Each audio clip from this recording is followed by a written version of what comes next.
এ বেটা দিয়ে জমি রেখে তোমার স্যাং সুলো তো নাই কে জমি মানি আব্বাই কিনা আর নামে লিখে দিয়ে গেছে আয় কিনা অনেক চাষবাস করি আয় খামো জমি তোর হুঁদির ঠেলি করে দিমু জমি কি একলা তোর নি তোর বাপ জি আর বাপ হইছে জমি আরো আছে তোরও আছে এই যে 40 বিঘা মাঠ তাহলে আট আবার সয় সম্পত্তি যা আছে সব সমান ভাগ হইব মেম্বার কাছে আট আট মেম্বার কাছে আট মেম্বার সাহেব কি রে তো আঙ্কু জায়গা জমি কিন ভাগ করে দিন এই শালার শালা জায়গা কাজ করে ইয়ে তো জায়গা আব্বা আরো জায়গা ইয়েন দিয়ে গেছে মেম্বার সাহেব আপনি বিচার করেন জায়গা ইয়েন আরো দিয়ে গেছে আব্বা অন আই চাষবাস করি খাইয়ের হেতে অন দেখতে পারে না আরে সমান ভাগ করে দিন বিগিন বুঝলাম তোকে বিষয়টা খুবই জটিল আচ্ছা দাঁড়া হুন দৈনের জায়গা হয়েছে তোর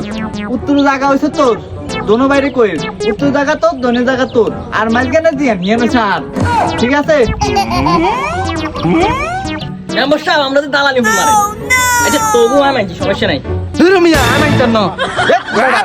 আগে তোর দিন দালালি করে নিয়ে বেটা আর তোর তো হাতিয়ে নিয়ে এটা তোকে তো বেতাল ব্যাংকছি সেই সময় হাতিয়ে দেন লাগবে না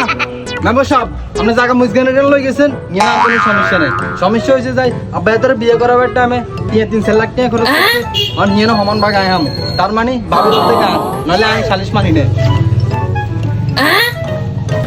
ও মা রে মা কোন শালার ভূতের বেতাল ব্যাংকটা মা আইছি এটা কি বেতাল